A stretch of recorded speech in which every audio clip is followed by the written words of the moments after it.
Bonjour et bienvenue dans ce webinaire, la signature électronique pour les banques et assurances. Bonjour Solène Bourdeau, bonjour Maître Renaud Lescoren. Bonjour. Bonjour. N'hésitez pas à nous mettre un petit message dans le chat si vous nous entendez bien. Ça évitera de refaire l'introduction, mais a priori on a fait des tests donc ça devrait marcher. Et puis c'est pas le premier webinaire qu'on organise, donc voilà. Je vais rapidement vous présenter l'outil sur lequel vous êtes, notre étude, les intervenants, puis après je laisserai la parole avec les experts pour ce webinaire qui durera environ 45 minutes. Je vois qu'il y a des messages dans le chat. Ok, c'est bon, très bien. Eh ben, parfait. Comme vous pouvez le voir, donc il y a un onglet chat sur l'outil Livestorm qu'on utilise qui vous permet d'échanger entre vous. Et il y a uniquement votre prénom qui apparaît. Et puis après, pour la session de Q&A à la fin, vous avez aussi en bas à droite de votre écran, si vous êtes sur un ordinateur, vous avez un onglet qui s'appelle Questions, qui sera utilisé pour poser vos questions, pour qu'on puisse les traiter. Ça sera beaucoup plus simple. Voilà, pour recevoir une attestation de participation, il faut être inscrit et suivre le webinar. Et si vous êtes à plusieurs à suivre sur un seul compte, ça marchera pas. C'est juste la personne inscrite qui peut en recevoir une. Et je vous mettrai mon adresse email dans le chat et puis vous pourrez me contacter. On vous reviendra d'ici quelques jours. Un mot concernant l'étude DSM. Donc DSM, c'est une étude d'avocat d'affaires indépendante et full service fondée en 2004 et qui compte plus de 50 personnes avec une expertise reconnue dans de nombreux domaines du droit, dont le droit du numérique.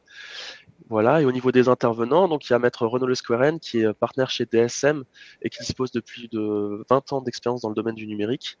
Depuis 2014, il dirige le pôle digital de l'étude et accompagne les organisations dans leur transition numérique, y compris en matière de conformité RGPD. Il est membre de plusieurs associations, dont ICOM, qui est la Fédération luxembourgeoise du digital, et aussi vice-président de l'APDL, l'Association pour la protection des données au Luxembourg. Il y a aussi Madame Solène Bourdeau, qui est juriste au sein du département digital au sein de l'étude DSM.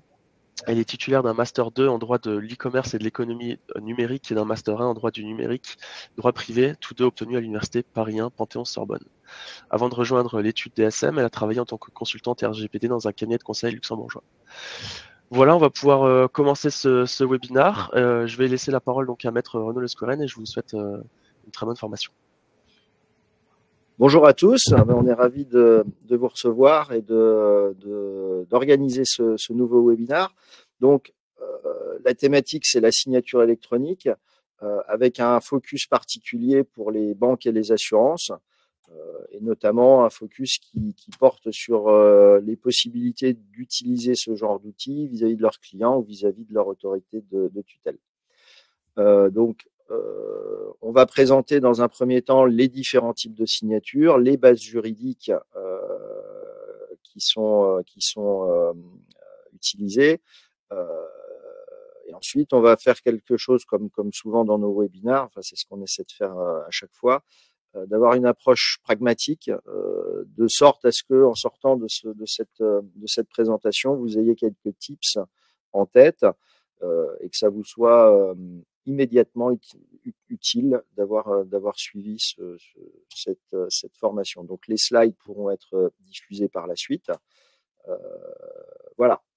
Alors, la signature électronique, c'est un sujet qui est dans les discussions depuis une bonne dizaine d'années, avec un certain nombre de lenteurs. Il y a eu une accélération au moment du Covid assez importante. Et aujourd'hui, on voit que les banques et les assurances qui, de par leurs régulateurs essentiellement, étaient très réticentes à utiliser ce type d'outils, se mettent à lancer des projets. Certaines sont déjà très avancées, d'autres sont en cours de réflexion, d'autres le feront plus tard. Il est évident qu'on passera tous à la signature électronique. Mon point de vue personnel, c'est que ce sera un outil parmi d'autres, mais que ce sera pas le seul moyen de signer des documents. Ça a beaucoup d'avantages, ça a un certain nombre d'inconvénients, à commencer par le coût, puisque chaque signature coûte de l'argent, alors qu'une signature web, ça n'en coûte pas. Mais ça peut faire gagner aussi de l'argent par rapport au coût de transport, des DHL, des courriers express pour s'envoyer les originaux. Maintenant, il y a un certain nombre de choses qu'il va falloir respecter, connaître les différents types de signatures, ce qu'on peut faire, ce qu'on peut pas faire. Et c'est ça qu'on va essayer de vous présenter aujourd'hui. Alors, Bon, il y a une petite statistique, mais on parle d'une croissance de près de 30% en 5 ans. Ça va continuer probablement à augmenter, mais moi, je fais le pari qu'il y aura toujours de la signature wet en parallèle et qu'on doit être capable de gérer des documents hybrides. On pourra en parler un petit peu, mais hybride, c'est-à-dire d'une part signé électroniquement et d'autre part avec des pages de signature wet. On est déjà un peu en train de le faire. C'est pas une solution idéale, mais il y a des moments où on n'a pas le choix. Alors, le cadre juridique, IDAS 2. Donc, IDAS, c'est un règlement qui est déjà assez ancien, puisqu'il date de 2014. Et c'est aujourd'hui, donc, en tant que règlement européen, il est applicable en l'état sans avoir besoin d'une loi de transposition. Et c'est aujourd'hui la base légale qui sert à l'utilisation de la signature électronique. Un certain nombre de dispositions de ce règlement ont néanmoins fait l'objet d'une transposition dans le Code civil qui, de manière en fait à rendre la lecture du Code civil plus claire, parce que l'une des difficultés des juristes, c'est qu'on a des textes plus anciens et on a des textes plus récents qui viennent modifier. Et donc là, c'était une harmonisation qui a été faite au niveau du Code civil. En 2024, il y a eu le règlement IDAS 2, donc une modification de IDAS. C'est pas une refonte complète. On n'a pas mis à bas tout ce qui avait été fait, mais l'idée, c'est de faciliter l'utilisation de l'identité numérique dans des nouveaux domaines et améliorer la coopération entre les États membres, donc notamment l'identité numérique des citoyens européens. Donc c'est quelque chose qui vise plus, je dirais, la notion étatique, relation avec les administrations, etc., que proprement parler les relations entre personnes privées, qu'elles soient morales ou physiques. Donc, nous, ce qui nous concerne, c'est plus ce qui est encore dans le règlement IDAS initial.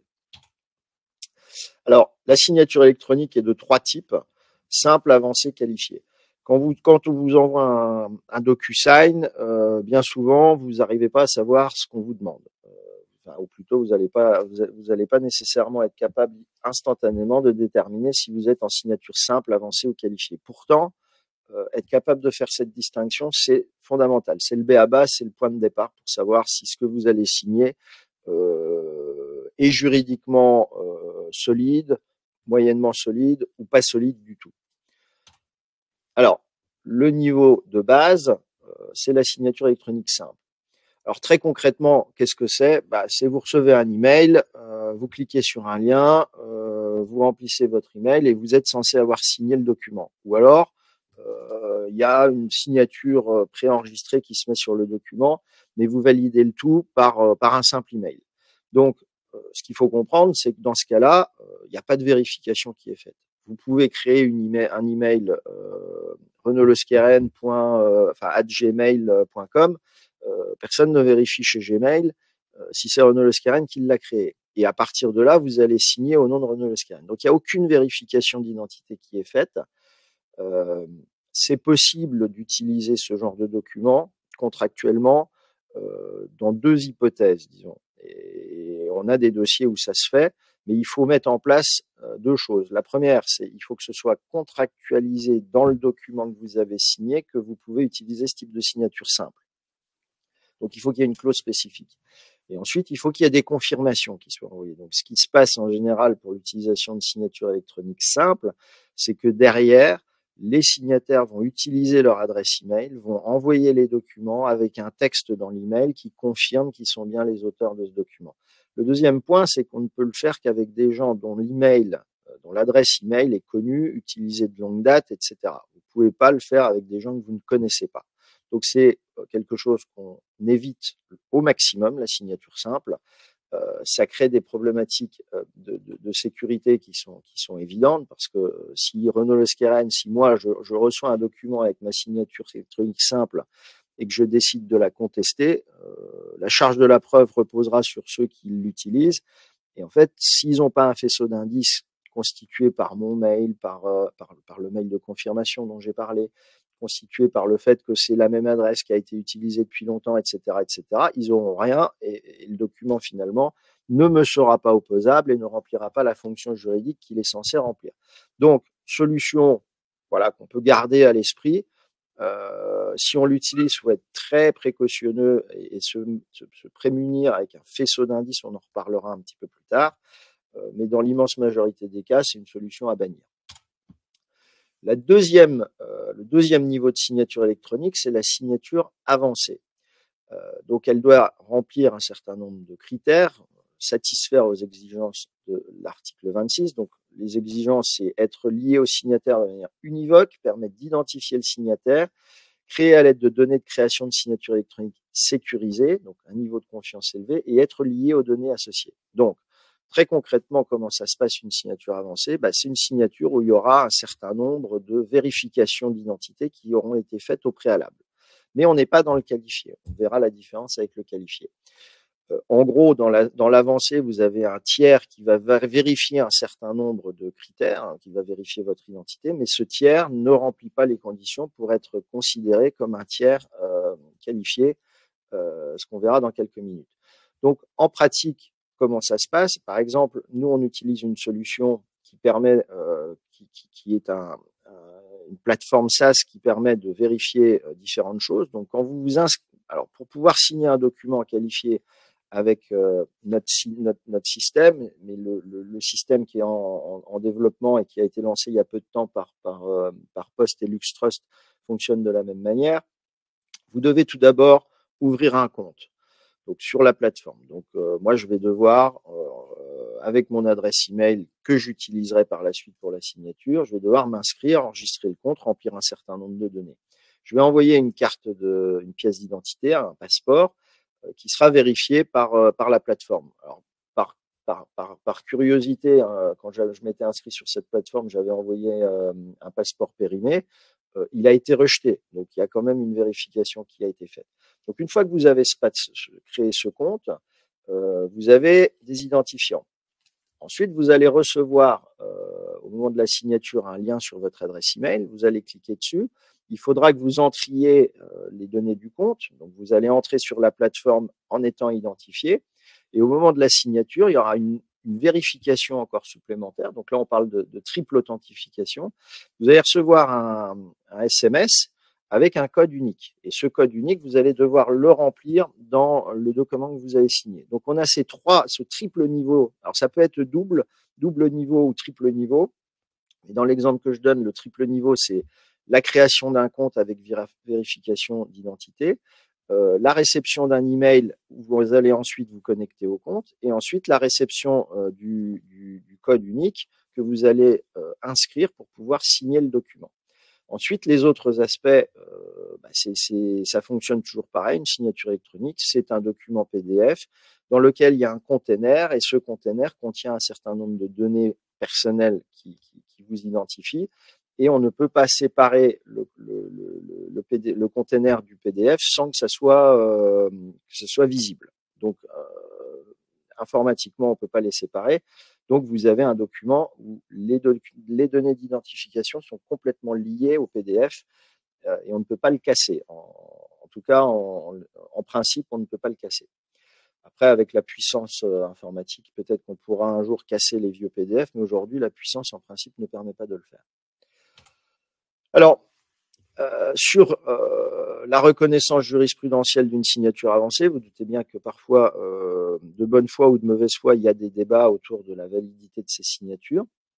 Et donc, c'est reconnu par les tribunaux. Alors là, on cite une jurisprudence à Paris, mais il y en a aussi au niveau de la Cour européenne de justice.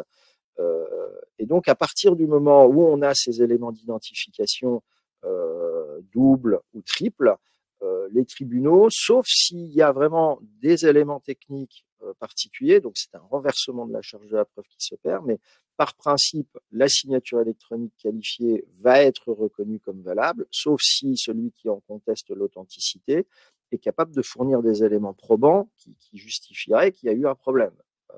Mais le simple fait que ce soit une signature électronique les juges n'ont pas le droit de le refuser, et le fait que ce soit une signature qualifiée qui remplit les critères de l'article 26 fait que c'est automatiquement accepté, encore une fois, sauf s'il y a des éléments très particuliers. Le dernier niveau de sécurité, le plus élevé, c'est la signature qualifié. Alors, dans ce cas-là, la différence, c'est qu'il y a un tiers qui va entrer dans la danse et qui va vérifier l'identité des signataires. Donc, c'est celle qui est...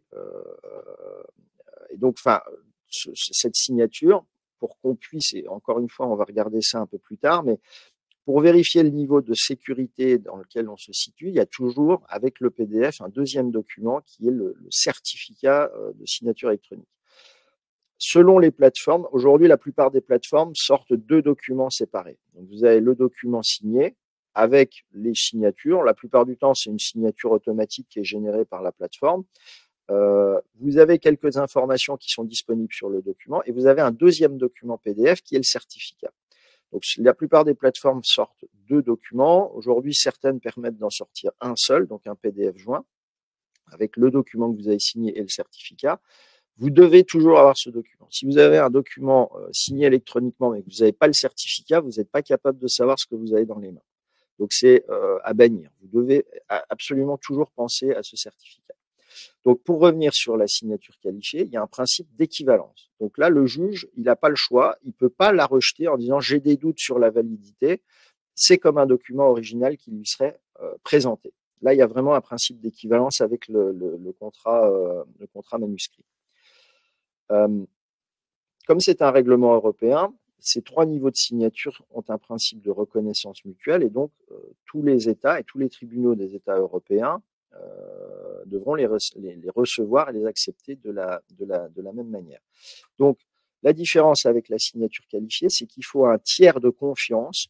Et il y a une liste qui est publiée au niveau européen avec les tiers de confiance par pays. À Luxembourg, il y en a 2 ou 3. Il y a LuxTrust qui, évidemment, est celui qui est le plus connu parce que c'est le plus ancien, mais il y en a d'autres. Ce tiers de confiance, lui, va procéder à une vérification plus complète de l'identité. Alors, pour ceux d'entre vous qui l'ont déjà fait, vous avez vu que c'était un peu fastidieux. Pour les autres, j'explique. Ça va pas simplement consister à envoyer votre passeport ou un PDF de votre passeport, mais il va y avoir, vous allez utiliser votre téléphone, vous allez vous prendre en photo, il faudra que vous mettiez votre visage dans un cercle qui est sur le téléphone. Ensuite, vous devrez filmer votre passeport sous différents angles, de manière à montrer qu'il est effectivement dans vos mains. Ensuite, il y a un processus de vérification qui va prendre entre 5, 10, 15 minutes selon les plateformes pour vérifier que ce que vous avez envoyé n'a pas pu être généré par de l'intelligence artificielle ou autre. Et donc, ce processus de vérification d'identité par le tiers qualifié fait que vous êtes, à un moment donné, identifié comme tel. Et donc, vous allez pouvoir signer, grâce à cette identification sur la plateforme du tiers qualifié, le document qui recevra le tampon de Qualified Electronic Signature. Alors, même chose, il y a eu des débats au niveau des tribunaux. Donc, on cite ici deux jurisprudences. Il y a l'affaire Ecofraud Bulgarie et l'affaire V-Trade Bulgarie. Donc, manifestement, en Bulgarie, il y a eu des gens qui n'étaient pas d'accord avec ce qui avait été décidé au niveau européen. Quoi qu'il en soit, ça a été validé sans l'ombre d'un doute et ça le sera dans toutes les juridictions européennes. Même chose que pour un document original. Si à un moment donné, on voulait faire rejeter ce type de document par un juge, le juge ne pourrait pas le faire de son propre chef. Il faudrait soit déposer une plainte pénale pour faux et usage de faux, ce qui est possible, hein, mais le juge ne pourra pas la refuser de lui-même. Il faudra qu'il y ait cette procédure, soit une inscription en faux civil, qui sont des procédures particulières qui aboutissent à permettre, à autoriser un juge de ne pas considérer qu'un document original est un original. À défaut de ces deux procédures, le juge n'a pas le choix et il doit les accepter. Donc, c'est l'idée d'aller vite. Alors, voilà, la problématique principale que je vois à la signature qualifiée, c'est le temps qu'on prend pour s'identifier. En principe, vous le faites sur une plateforme une fois pour toutes. Maintenant, j'ai déjà eu à le refaire plusieurs fois sur la même plateforme. Mais bon, ça, c'est en cours d'amélioration. Et le deuxième élément, c'est le coût. Vous payez par document ou par signature selon les plateformes et c'est en général plusieurs euros. Donc c'est quand même assez onéreux. Alors, comme je l'expliquais, le certificat est un document absolument essentiel. Il est délivré soit par le prestataire de service, donc non qualifié, celui qui n'est pas passé par le process prévu dans IDAS. Donc là, c'est pour simple ou avancé. ou alors qualifié. La difficulté, c'est qu'il y a pas mal d'opérateurs enfin, tous les opérateurs qualifiés fournissent les 3 niveaux de signature, à commencer par DocuSign, mais c'est pas le seul. Et donc, si vous n'avez pas le certificat, vous n'allez pas être capable de savoir un DocuSign, ça n'existe pas en fait. On devrait parler d'un DocuSign simple, qualifié, simple, avancé ou qualifié. Donc, il faut vérifier ça. Alors, voilà, on a listé ici les 3 prestataires qualifiés à Luxembourg, LuxTrust, BeInvest et IgnisSign, qui est le dernier arrivé. Et donc, on a mis le lien dans la présentation pour accéder à la plateforme qui vous indique la liste de tous les opérateurs qualifiés à Luxembourg. Et donc voilà, je viens de vous présenter les éléments, disons, de base pour comprendre comment fonctionne la signature électronique et les 3 niveaux. Et Solène va prendre la suite pour faire l'application aux banques et aux assurances. Alors oui, en matière de signature électronique, il y a un certain nombre de questions à se poser pour déterminer déjà si oui ou non on peut recourir à une signature électronique et également pour déterminer quel est le type de signature qui est le plus approprié. Donc la première question qu'on va se poser, c'est quel est le type de document à signer. On abordera ensuite le reste des questions dans les slides suivantes. Donc, concernant les types de documents, tout d'abord, il faut souligner que tous les documents ne peuvent pas être signés électroniquement. En principe, tous les documents B2B et B2C peuvent l'être, et également au Luxembourg, les actes authentiques depuis le 1er août 2023.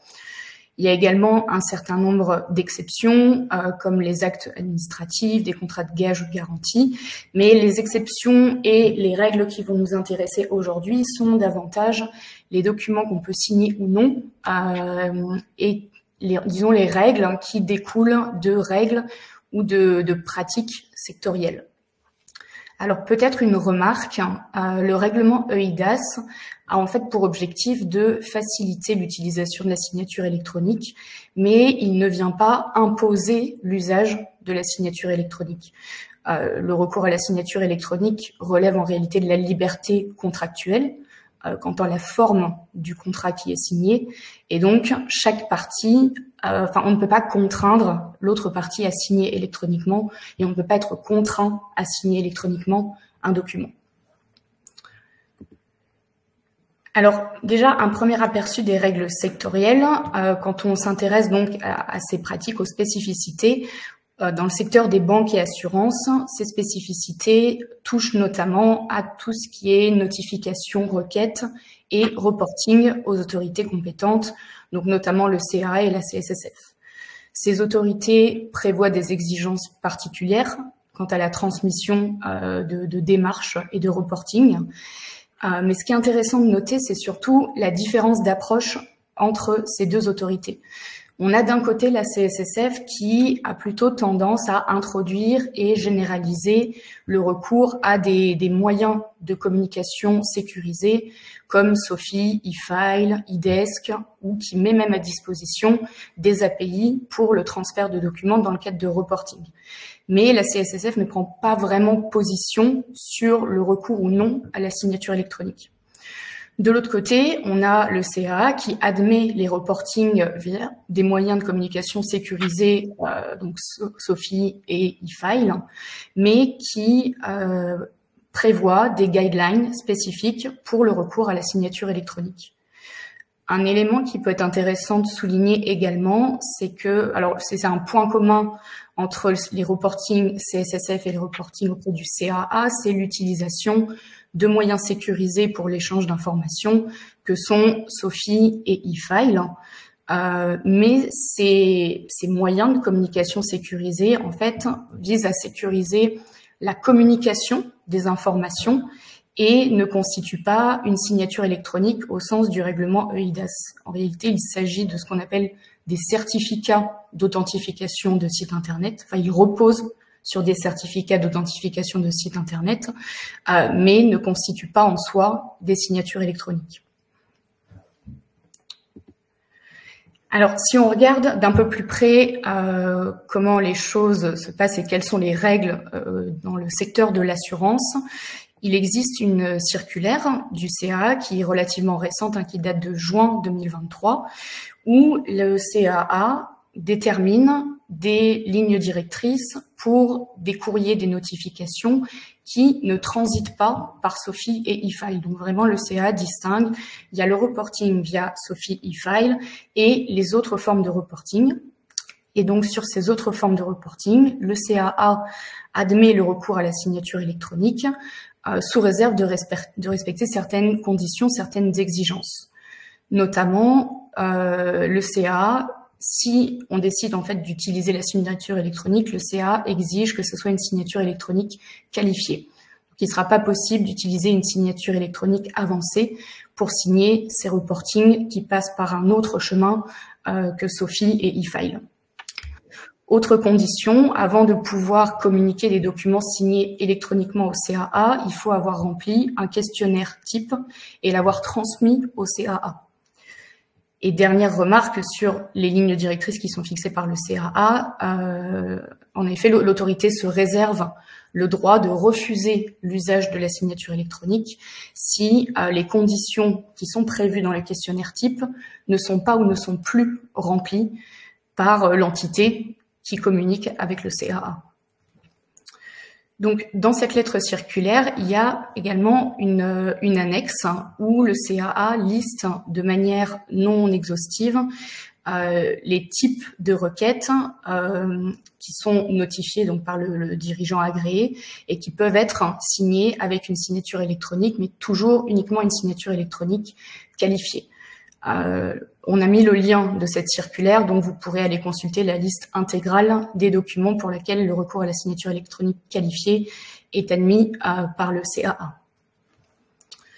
Cette lettre circulaire contient également une deuxième annexe où le CAA précise à qui s'adresse le questionnaire type qui doit être rempli, donc aux entreprises d'assurance et de réassurance qui souhaitent recourir à la signature électronique qualifiée. Les délais dans lesquels ce questionnaire doit être remis au CAA, donc dans les 30 jours qui suivent l'entrée en vigueur de la circulaire, ou si l'entité n'a jamais utilisé la signature électronique dans le cadre de ses notifications, 30 jours avant le premier renvoi signé avec de la signature électronique qualifiée. Cette annexe prévoit aussi les exigences que doivent respecter les entités qui souhaitent transmettre des notifications signées électroniquement. Et ces exigences sont notamment d'ordre technique et d'ordre organisationnel. C'est ce qu'on retrouve en fin de compte dans cette annexe 2 où le questionnaire type en fait est annexé à la lettre circulaire. Alors c'est un questionnaire qui est relativement court, il fait seulement 2 pages, mais il couvre donc les aspects des caractéristiques techniques de la signature électronique et des exigences d'un point de vue de l'organisation interne. Concernant les caractéristiques techniques, notamment, il faut indiquer le type de certificat utilisé, quel est le prestataire, le tiers de confiance qui fournit la solution de signature électronique. Est-ce qu'il existe en interne un expert si jamais la signature électronique est contestée? Enfin voilà, ça c'est vraiment pour les exigences qui sont prévues par le questionnaire, mais comme je l'ai mentionné, c'est vraiment quelque chose de très court. C'est vraiment un questionnaire très court, mais qui doit être nécessairement remis pour pouvoir faire un reporting et transmettre des notifications signées électroniquement auprès du CAA. Du côté des banques, plutôt secteur bancaire, donc cette fois-ci on s'intéresse un peu à la manière de fonctionner de la CSSF et donc comme je le mentionnais, l'approche est relativement différente dans la mesure où la CSSF n'aborde pas de manière explicite la signature électronique, mais est plutôt dans une tendance à généraliser des moyens de communication sécurisés et qui reposent donc sur des certificats d'authentification de sites internet et non sur de la signature électronique. Et notamment, on a une circulaire assez récente, donc du mois de mai 2023, qui fixe un certain nombre d'exigences et le schéma que vous avez ici est tiré de cette circulaire-là. Et ce que prévoit en fait la CSSF, c'est que selon la démarche ou le reporting qui vous concerne, vous allez utiliser tel ou tel moyen d'échange sécurisé pour transmettre à l'autorité les différents reportings. Alors ici, je ne vais pas rentrer dans tout le détail, mais la CSSF a une approche où, pour un certain nombre de reporting, elle a prévu une convention de nom qui est librement accessible sur son site internet et on vous a remis le lien ici. Et donc, pour un certain nombre de reporting, elle exige que ces reportings soient faits via SOFI ou e-file et qu'ils respectent les exigences qui sont fixées dans la convention de nom. Si le reporting auquel vous êtes soumis ne fait pas partie de ce premier tableau, dans ce cas-là, la CSSF invite les entités régulées à aller consulter les pages Internet dédiées, les guides utilisateurs dédiés ou les circulaires lorsqu'il en existe qui encadrent en fait les modes de communication dans le cadre de ces notifications. Donc, l'approche est relativement simple. Ensuite, les guides utilisateurs sont d'ordre beaucoup plus technique. Mais c'est soit vous êtes dans le premier cas et donc les communications sont via SOFI ou e-file dans le respect de la convention de nom. Et si c'est pas le cas, il faut vraiment aller investiguer et regarder par type de reporting quel est le moyen d'échange sécurisé qui doit être utilisé pour transmettre les documents à la CSSF. Alors ça, c'était la première question qu'on se posait sur le type de document. Autre question importante, c'est la question du droit applicable au document qu'on va signer. Alors, lorsque le document est soumis au droit luxembourgeois, il peut être signé avec une signature électronique avancée ou qualifiée.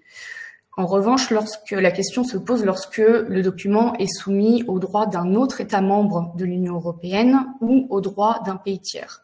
Dans ce cas-là, on recommande vraiment d'utiliser une signature électronique qualifiée, car comme le mentionnait Renaud au début de ce webinaire, la signature électronique qualifiée bénéficie d'une reconnaissance dans tous les autres États membres de l'Union européenne. Donc ça veut dire qu'un document signé en signature électronique qualifiée sera reconnu comme un document signé manuscritement dans les autres États membres. En revanche, si le document est signé avec une signature électronique avancée, et qu'il est soumis au droit d'un autre État membre ou au droit d'un pays tiers, dans ce cas-là, il faudra aller voir dans le droit de cet État membre ou de ce pays tiers quelle est la valeur, quels sont les effets juridiques que le droit national reconnaît à la signature non qualifiée qui a été utilisée. D'où la recommandation, dans ce cas, d'utiliser plutôt de la signature électronique qualifiée. Les autres questions à se poser sont davantage des questions qui relèvent d'une approche par les risques et notamment se demander quel est le niveau de confiance entre les parties et, le cas échéant, si approprié, la valeur de la transaction. On va notamment se demander quel est le risque de contestation de la signature qui est utilisée, selon notamment le niveau de confiance entre les parties. Donc voilà pour les principales questions à se poser quand on envisage de recourir à la signature électronique. Ensuite, concernant les recommandations pratiques, comme le mentionnait Renaud, il est important de se constituer un fichier de preuve. C'est notamment important lorsque la validité de la signature électronique est contestée, dans la mesure où, alors, il existe un principe de non-discrimination qui fait qu'une signature électronique ne peut pas être rejetée en tant que preuve en justice au seul motif qu'elle est présentée au format électronique. Mais par contre, selon le type de signature électronique, la valeur probante ne va pas être la même. Lorsqu'on est face à une signature électronique qualifiée, elle a la même valeur qu'une signature électronique manuscrite. Et dans ce cas-là, celui qui la conteste devra apporter les éléments de preuve qui lui permet de faire valoir ce qu'il avance. En revanche, lorsqu'on utilise une signature simple ou une signature avancée, dans ce cas-là, celui qui se prévaut de la signature devra prouver que la signature électronique non qualifiée qu'il a utilisée remplit les conditions d'une signature valable au sens du droit civil luxembourgeois. Et donc l'intérêt de se constituer ce fichier de preuve, qui est composé donc d'un certificat, mais qui peut être composé de tout un tas d'autres éléments, sera justement très utile en cas de contestation d'une signature simple ou d'une signature avancée. Et donc, concernant ce faisceau d'indices, il peut être composé de différentes choses, mais notamment lorsqu'il existe une clause de convention de preuve dans le contrat ou des échanges écrits entre les parties. L'idée étant vraiment de se constituer ce fichier-là pour se prémunir de voir en fin de compte sa signature reconnue comme non valable. Et la validité de ce fichier de preuve a été reconnue dans les jurisprudences, notamment qu'on a cité un peu plus tôt dans ce webinaire, et qu'on vous laissera le soin d'aller consulter. Alors, élément également important, lorsque on reçoit un document signé électroniquement, comme le mentionnait Renaud, il est accompagné d'un certificat de signature. Donc, lorsqu'on est face à un certificat de signature associé à une signature électronique simple, en réalité, on a assez peu d'informations. On a un niveau de sécurité qui est composé d'un identifiant, d'un mot de passe, mais on n'a pas d'informations sur le fournisseur, enfin le prestataire qui a fourni la signature électronique. Et en fin de compte, on a un fichier de preuve qui est très léger. Notamment si on le compare au certificat, donc comme vous le voyez à droite, certificat de signature électronique qui accompagne un document signé avec une signature électronique avancée, où là, cette fois-ci, on a une indication du prestataire de service de confiance. On a également, alors, le niveau de sécurité qui est composé d'un identifiant, d'un mot de passe, mais on a aussi des informations supplémentaires sur le mode d'authentification, ici par SMS. Donc c'est déjà, comme vous voyez, un peu plus solide que le certificat qui accompagne la signature simple. Dernier type de certificat, le certificat qui accompagne une signature électronique qualifiée. Dans ce type de certificat, la nature qualifiée de la signature électronique apparaît au même titre que les informations sur le prestataire de signature électronique qualifiée et les informations qu'on retrouvait précédemment. Mais on a maintenant un certificat qui est beaucoup plus solide et qui atteste de la fiabilité de la signature électronique qualifiée qui a été utilisée pour signer le document. Une autre manière de contrôler le certificat, c'est lorsque vous ouvrez le document sur Adobe et que vous vous rendez dans les propriétés de la signature, vous avez également une mention. Lorsque ça a été signé avec une signature électronique qualifiée, vous avez la mention que le document a été signé avec une signature électronique qualifiée. Le règlement EIDAS ne prévoit pas d'intitulé spécifique, n'a pas d'exigence spécifique. Ça peut être indiqué de différentes manières, comme on l'a vu dans le certificat DocuSign avant ou ici sur Adobe.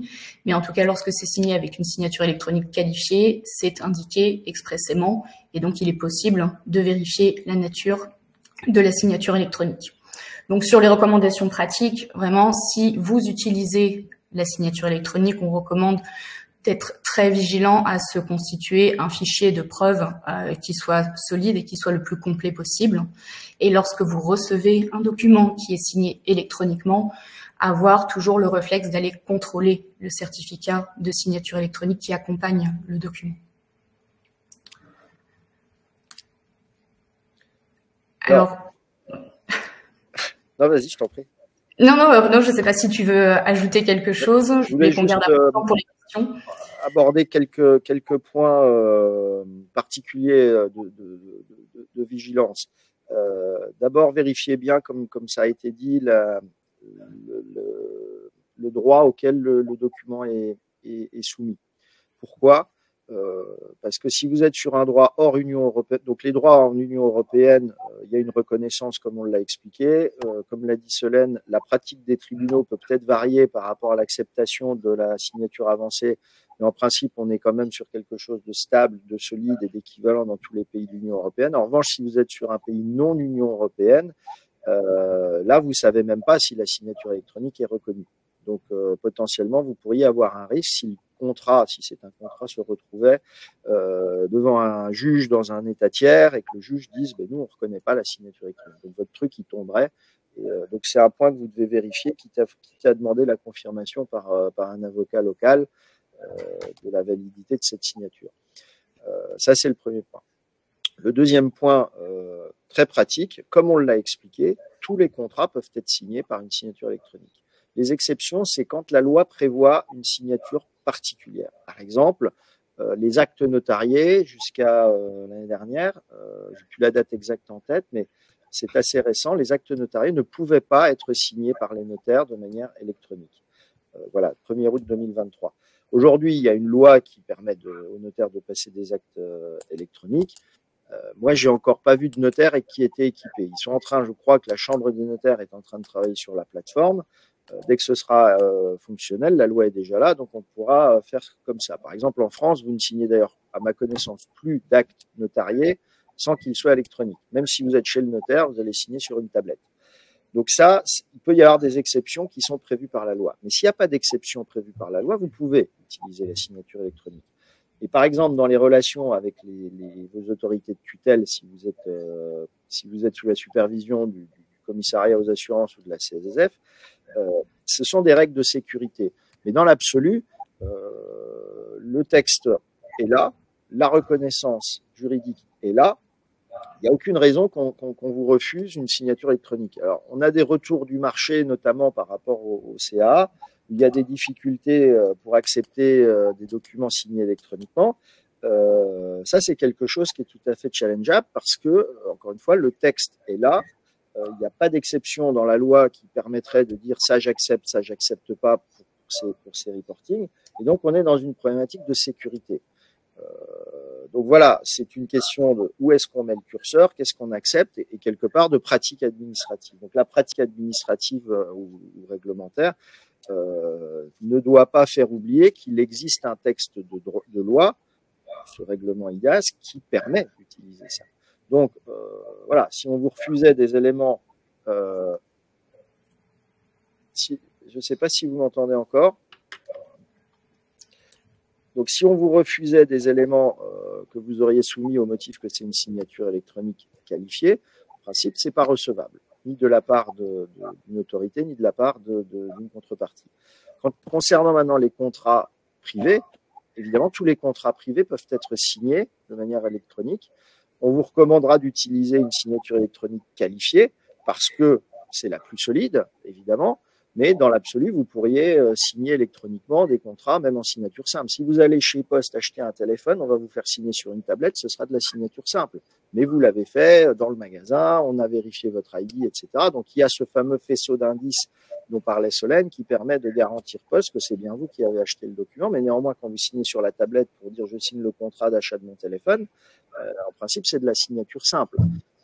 Donc c'est pas, voilà, le simple n'est pas à exclure si on a le faisceau d'indices suffisant.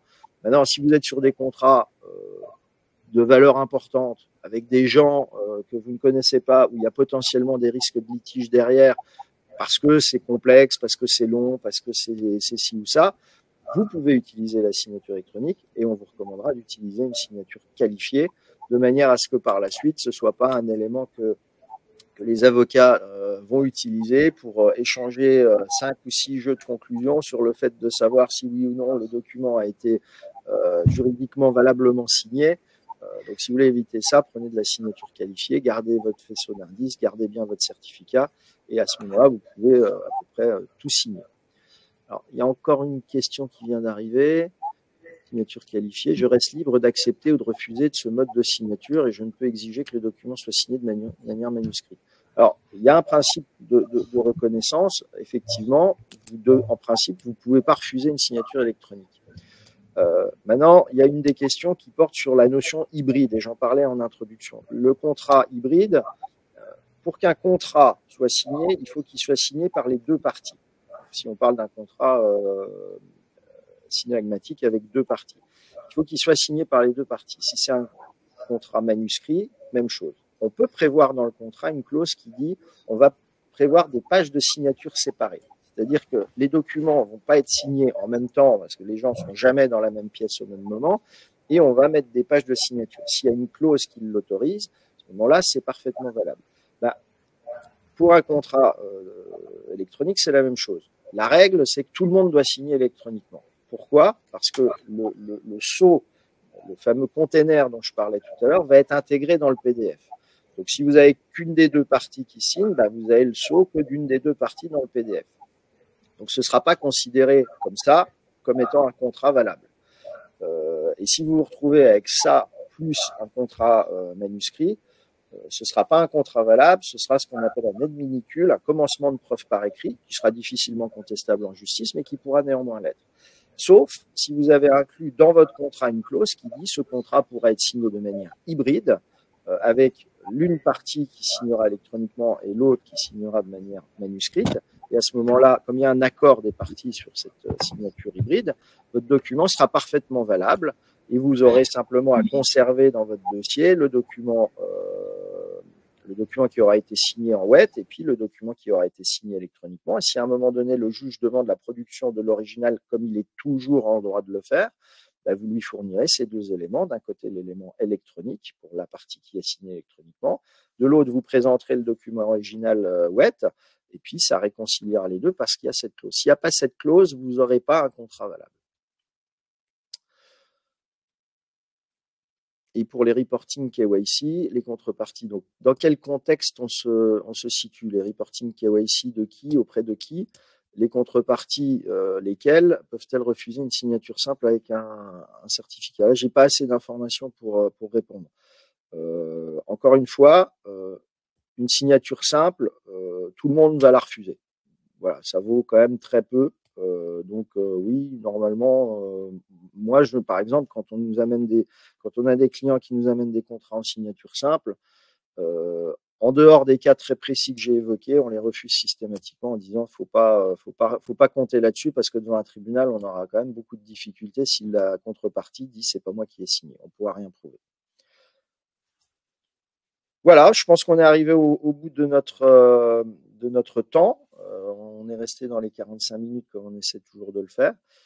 Si vous avez d'autres questions, écoutez, nous on est à votre disposition. Ce sont des sujets qu'on traite. On sait qu'il y a pas mal de dossiers aujourd'hui ouverts auprès des banques et des assurances autour de la signature électronique. Donc on est ravis de pouvoir vous conseiller si vous en avez besoin. Et si vous avez des questions ponctuelles, vous évidemment n'hésitez pas à nous envoyer un mail ou à nous passer un coup de fil. On sera ravis de vous répondre.